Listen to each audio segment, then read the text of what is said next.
The issue of RGF is not about Manmohan Singh and its money laundering deeds. There is much larger picture to it. It reveals the modus operandi and how the quid pro quo works. The sinister web of RGF and their partners in crime are revealed. In our previous videos, we have shown how Harsh Mandar is working for George Soros and held important posts during Manmohan Singh's 10-year tenure. Also how Democratic Party led by Hillary Clinton and Barack Obama got huge fundings from Soros. I even said that there must be some links between US Democratic Party and the Indian National Congress other than Soros. Sridhar Potharaju is the big name in this connection. On checking the FCRA report of Rajiv Gandhi Charitable Trust, which is a sister company of the notorious Rajiv Gandhi Foundation, I found out that Potharaju donated 11,68,000 rupees to RGCT in 2014. Interestingly, he is an ardent supporter of Obama. He has been appointed to the Democratic Party's 2016 National Convention's Credentials Committee. Now, he is sentenced to a 10-year prison for a $49 million fraud. According to the left mouthpiece NDTV, the same man is a major fundraiser for the Democratic Party and its leaders Hillary Clinton and Barack Obama. Not only this, Clinton Health Access Initiative, which is owned by the Clinton family and is the technical partner of the Rajiv Gandhi Charitable Trust. They are working together in Raebareli and Amethi districts. When we are talking about frauds, how can we miss our Indian frauds? Biggest of them being Vijay Mallya. He looted our money and ran out of the country. Congress nominated this fraud to Rajya Sabha and was given loan during the time the government was in power. But this is nothing. The annual report of the years 2013-15 of Rajiv Gandhi Foundation says that Naviraj Estate Private Limited is a donor of RGF. When we looked for the company details, we found out that Mehul Choksky is one of its directors.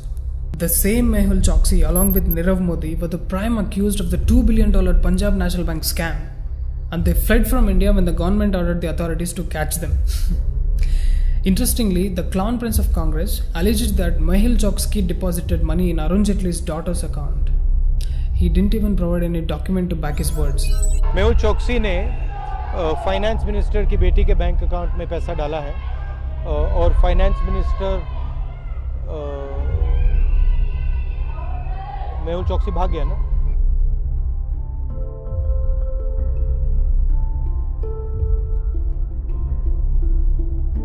See, what is he giving? Just an account number? I can give you Junior Gandhi's account number if he wants. Good that their property is getting confiscated now. Mallya was about to be extradited. Unfortunately, it's getting delayed by British High Commission for reasons unknown. Surprisingly, all these people were given loans during Congress regime, but the Congress is blaming the NDA government for this. And there are some people who are falling for this Congress trap and blaming the NDA government. This is not it. Recently, it was revealed that RGF has received funds from Zakir Naik. He was kicked out of the country and he's resurfacing here and there online, justifying himself, seeking sympathy, etc. etc. But the whole world knows what kind of a person he is. If you don't know, please visit Sadhguru and channel to understand how cheap Zakir Naik and his logic is. He's so disgusting. I don't want to talk about this individual. Let's speak to renowned Supreme Court lawyer, activist, motivational speaker, Monica Arora ji on this. Namaskaram Monica ji. I'm sure you're aware of Zakir Naik donating funds to RGF. How do you see this? Well, Zakir Naik donating funds to Rajiv Gandhi Foundation is the most shocking part of this entire Rajiv Gandhi Foundation scam. Who is Zakir Naik? That's the question. Zakir Naik is the person who has been banned from Britain, from Bangladesh, from Canada for his radical Islamic views. He is the same person who has been banned from the Islamic country of Malaysia for radicalizing the Muslims. He is the same person who is being investigated by National Investigating Agency for inciting terror in India. He is the same person who is under scanner of Enforcement Directorate for money laundering charges. And can you believe it? Zakir Naik is the person who met Khalid Saifi. Khalid Saifi is one of the key conspirators in Delhi riots. Khalid Saifi gave 1 crore 10 lakh rupees plus amount to Tahir Hussain to fund Delhi riots. And this Khalid Saifi, before Delhi riots were orchestrated in February, goes to Malaysia. His passport reveals that, and there he meets Zakir Naik for funds, and thereafter funds were transferred to Khalid Saifi to fund Delhi riots. I don't understand how all these frauds, all these terrorists, all these India haters have some or the other link with such organizations, such NGOs. Monica ji, what you said is very true. Of late, there is so much fuss about NGOs. How did these organizations, with their claim to have noble intentions, found themselves amidst such alarming controversies? See, basic work of NGOs is to serve and help the poor, the needy, the helpless.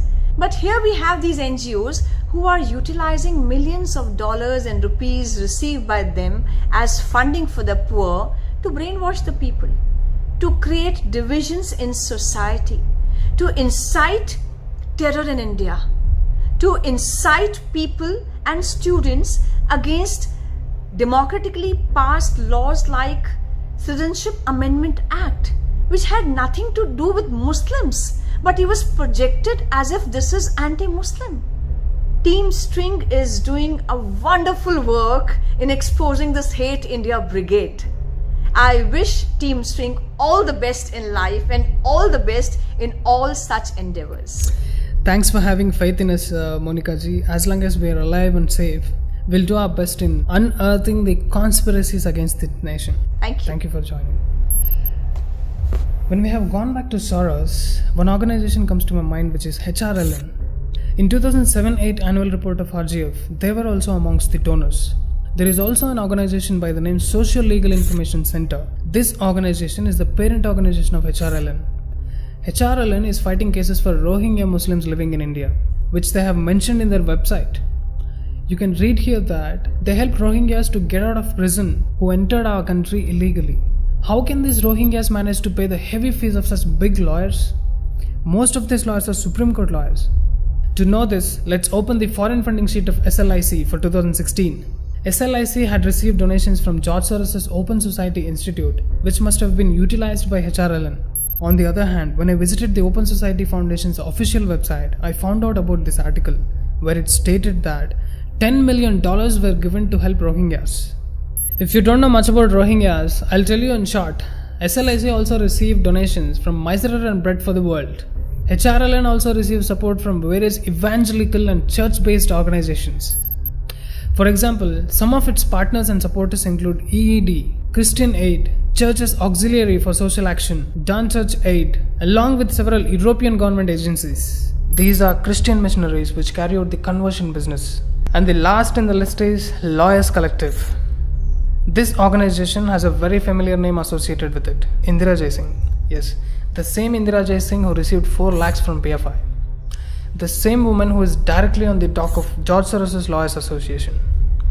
She works directly for him, just like Manmohan Singh's daughter. The same woman who came out to support Teesta Setalwad every time. Do you remember Teesta Setalwad? She is the one who tried to frame Modi ji in 2002 Gujarat riots. Just like HRLN, she also works to defend illegal Bangladeshis and Rohingya Muslims. She is the one, along with Harshmanda, were seen during anti-CAA protests in Delhi, which later turned into riots. When I went through the annual report of RGF, the first thing I found out was that Aman Biradari was the work partner of RGF in the year 2018-19. Aman Biradari Trust is founded by Harshmanda. Aman Biradari is also the member of an organization by the name Namati. Interestingly, George Soros is on the board of Advisory Council for Namati. And we all know Harshmanda works for George Soros. His trust is also mentioned on the Open Society Foundation's page. We should focus on one important point, that Harshmanda has been awarded with Rajiv Gandhi's National Sadbhavana Award. When I visited the wiki page of this award, I found out that Harshmanda and Teesta Setalwad were jointly honored with this award. We have seen Harshmanda advocating for Teesta Setalwad in the past. And now, we know the reason why. Interestingly, the co-founder of HRLN, Colin Gonsalves, came to defend Harshmanda in the Delhi riot-related case. When the pandemic started, we all had seen the labourers from UP and Bihar walking back to their native place who were left stranded by the Delhi government. When the HRLN can fight case for Rohingyas free of cost, why not for the Bihar labourers and against the Delhi government? You can also find several interviews of Colin Gonsalves which were taken by Teesta Setalwad on her husband Javed Anand's website. HRLN is the parent body of Indian People's Tribunal. If you visit the wiki page, you will notice that they are against Hindus and the ideology of Hinduism. You will also come across the name Angana Chatterjee. She co-edited a book in 2019 which has the title Majoritarian State: How Hindu Nationalism is Changing India. Haven't you heard about this word majoritarian state before? Yes, we have heard the same word from The Wire. We have heard the same word from the mouth of Raghuram Rajan. And we have also heard the same word from the mouth of foul-mouthed Dhruv Rathi. These kind of people usually come with farrago of stupidity. Few years back they came up with the word intolerance, and now majoritarianism. They usually wrap the old candy with new wrapper and give it to people, and they get fooled. This is what the dynasty rule did to us. We were fooled again and again by the Congress, and now by the paid people. Before ending this video, I would like to show you 2 screen recordings which we did on 2 different days. One was on 7th July and one is the recent one. You can see one name is missing. The missing name is Sanjeev Goenka. Why is his name not on the trustee list now? And why did they take this step only after RGF is getting exposed? A lot of questions are still unanswered. I know that I have taken some big names in this video. This might instigate them to file multiple cases on me. I'm not afraid of it. All I want is your support. If you people feel that this information has to come out in public and I should bring these kind of videos regularly, then you can support my work through Patreon and other mediums. The link is in the description. Thank you. Sister has asked a very good question. Inshallah, you will get something really good when you go to heaven. But the question is, first you have to enter heaven. According to chapter number 6, verse number 132, funding a fraud is not haram. Even if you catch somebody as fraud, you should not beat him on face. Beating is prohibited in Islam. There should be no mark left on his body. Ultimatum, last warning, beat him lightly.